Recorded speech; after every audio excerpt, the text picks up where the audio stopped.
Diplomado Ecosur. Introducción a la investigación científica. Ecosur a distancia. Preparación de un artículo científico.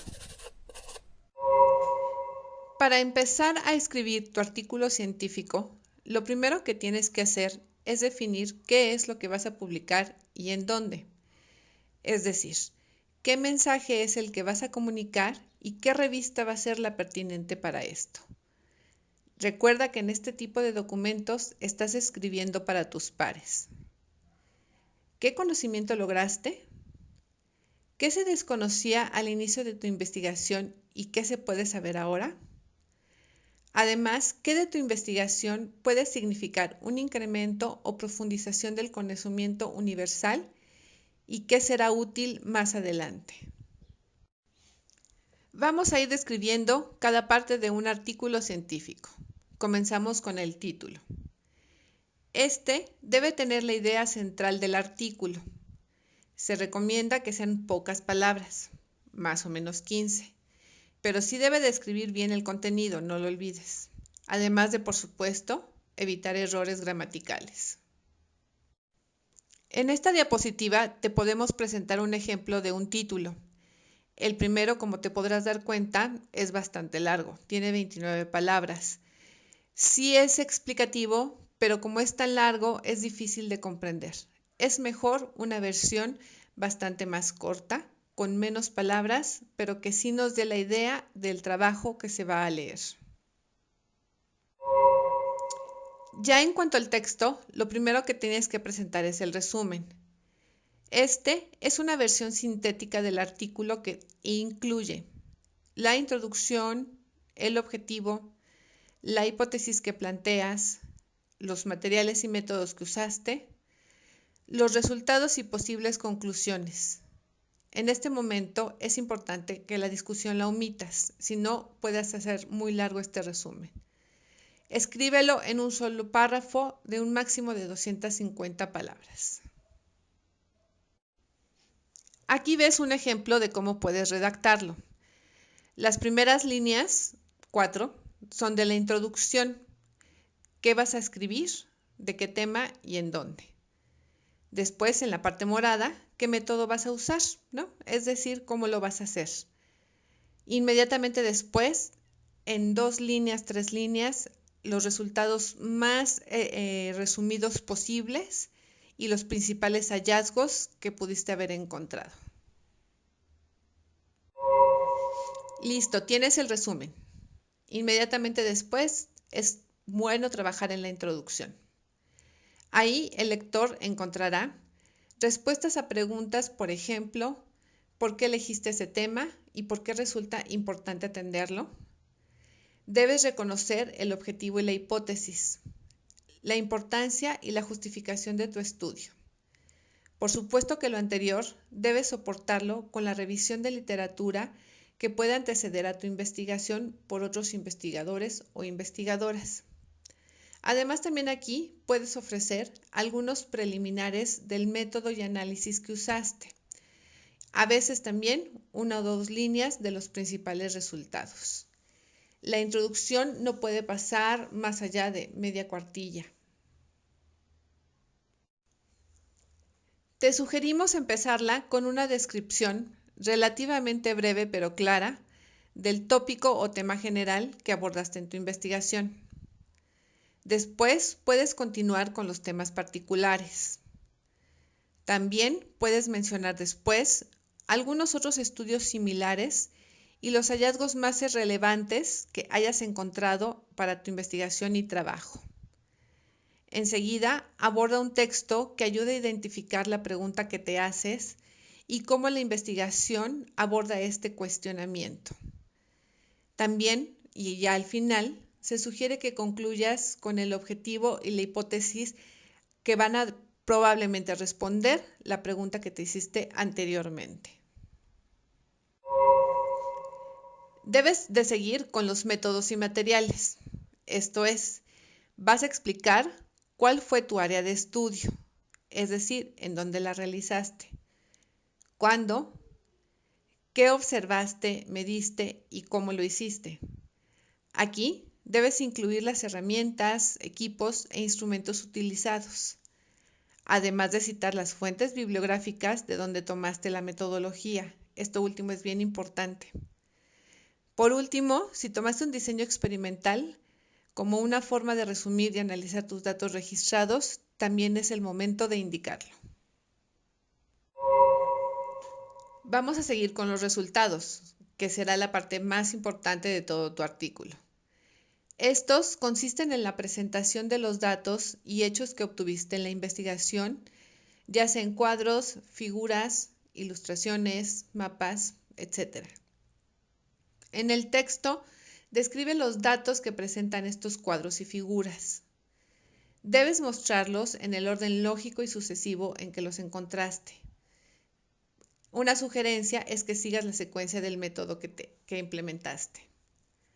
También puedes aprovechar para mencionar aspectos relevantes como tendencias de datos, o sea, valores óptimos, valores más bajos o algunos otros que hayas detectado. Si en tus resultados vas a usar cuadros y figuras, estos te van a permitir mostrar con claridad y rapidez el resultado que fortaleció tu tesis o hipótesis y que darás a conocer en la publicación. Deben ser comprensibles por sí mismos, es decir, debe ser innecesario ir al texto para saber qué es lo que estás presentando. Dependiendo de la cantidad de información y del énfasis del artículo, usa proporcionalmente figuras o cuadros. Te recordamos que en conjunto se recomienda usar un máximo de 6. Por eso, usa datos representativos y cuidadosamente seleccionados para que no abuses de ellos. Ten mucho cuidado de no transcribir la libreta de campo o tus datos de laboratorio a esta información. No te olvides, los cuadros y figuras deben ayudar a resumir, enfatizar datos y reducir la narrativa en el texto, no lo contrario. Para nada deben complejizar o confundir al lector. Si no están bien claros y no se leen adecuadamente, es mejor no colocarlos. Cuando para tus resultados uses figuras, dibujos, esquemas y diagramas, recuerda que son ilustraciones y que se usan con menos frecuencia y que por eso implementarlos depende más bien del tipo de información que des a conocer. No siempre va a ser lo más adecuado. También pueden ser fotografías y mapas, aunque por supuesto que para un artículo científico casi siempre las gráficas van a ser las de mayor uso. También vas a poder usar cuadros, recuérdalo. Estos son útiles para presentar valores exactos, estadísticas descriptivas, datos que muestren un patrón o tendencia clara, en los cuales puedes cruzar información en renglones y columnas. Hasta arriba debes de colocar la descripción sintética del contenido y debes dar el significado de las abreviaciones y de los encabezados utilizados. Acuérdate que debe ser muy claro y clara. En las columnas, la primera deben ser los encabezados sobre las líneas generales que van a guiar tu información y al centro, en la parte azul, vas a vertir todos los contenidos, los datos y la información que hayas obtenido cruzando tanto la horizontal como la vertical. En este caso, las gráficas, recuerda, se basan en números y están expresados en una imagen para revelar visualmente y muy rápidamente si hay tendencias y relaciones entre los diferentes datos. Por ejemplo, y te sugerimos, para mostrar diferencias puedes usar una gráfica de barras, pues te ayudará a demostrar si la variable que presentas es causal o predictiva, o categórica de valores o discretos.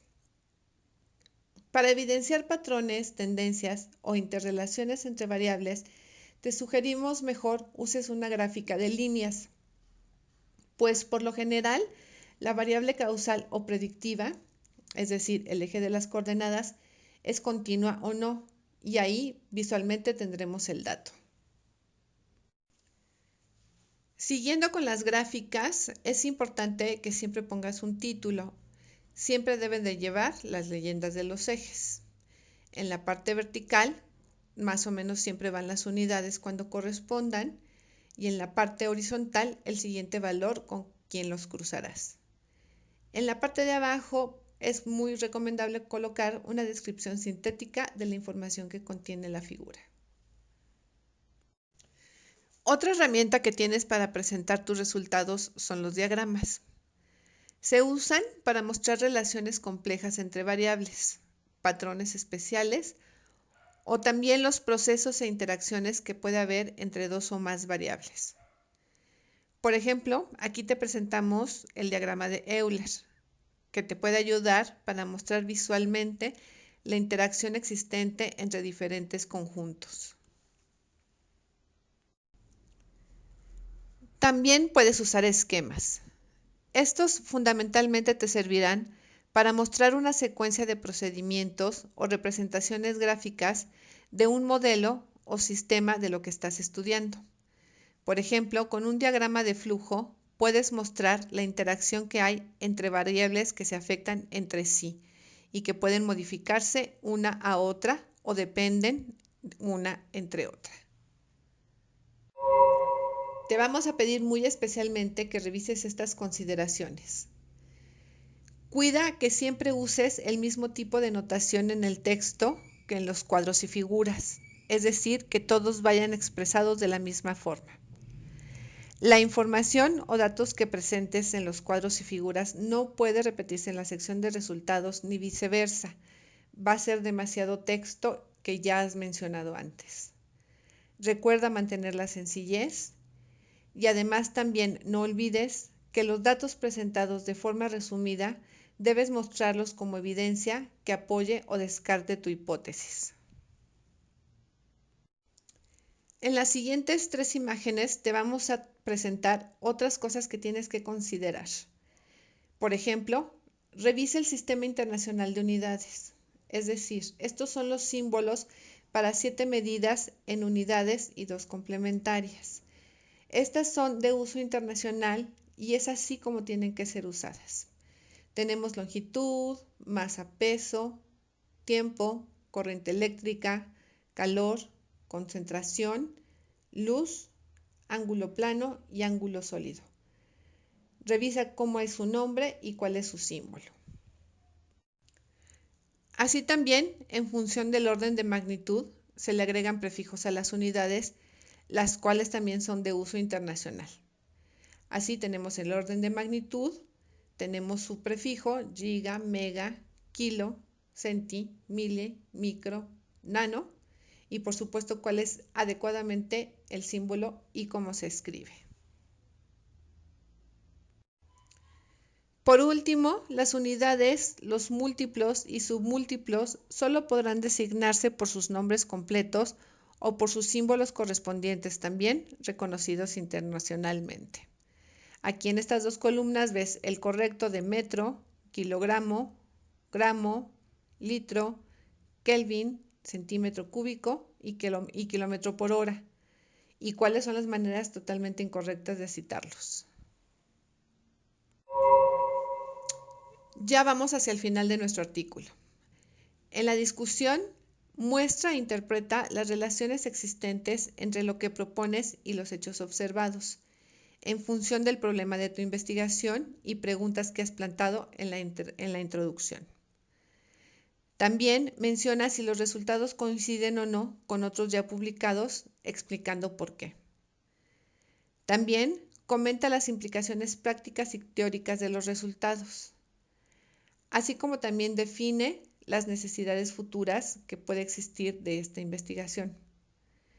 Por último, enuncia finalmente las conclusiones del trabajo, es decir, las generalizaciones derivadas, así como las aportaciones e innovaciones del estudio. Pensarías que es lo primero que tienes que escribir, pero no. Los agradecimientos es de lo último que hay que hacer. Para ellos, debes de considerar que efectivamente son un elemento importante y tienen que ver solamente con la cortesía. Por supuesto, y en este sentido, debes agradecer cualquier ayuda técnica importante recibida de cualquier persona durante el trabajo de campo, de laboratorio, la revisión del manuscrito y demás trabajo que hayas realizado. También agradece a las personas que proveyeron de equipo y materiales especiales.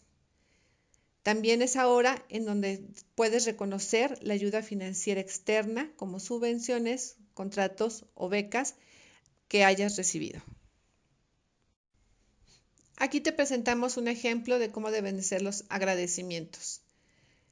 Claramente quién hizo qué, en qué momento y qué aporte tuvo a tu trabajo. Si te fijas, no es más allá de un párrafo.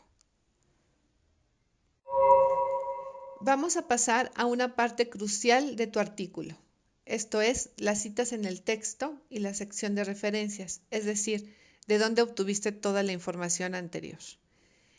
Hemos de aclarar que cada revista tiene su estilo para presentarlas. Tienes que investigar cuál es la adecuada. Lo común es que estas citas proveen de información al lector para que localice la referencia original.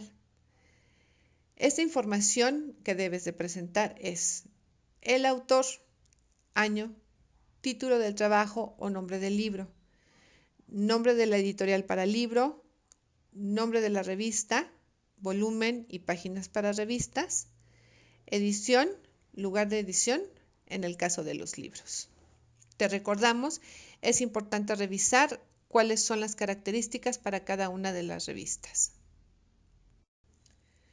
Por ejemplo, en este caso, y que es de los más comunes, vamos a tener en color morado quién es el primer autor, en color amarillo los coautores, después viene el año y después ya el título del trabajo o artículo. Por último, va a venir en itálicas el nombre de la revista, el volumen en el que fue presentado y los números de páginas en el que fue escrito.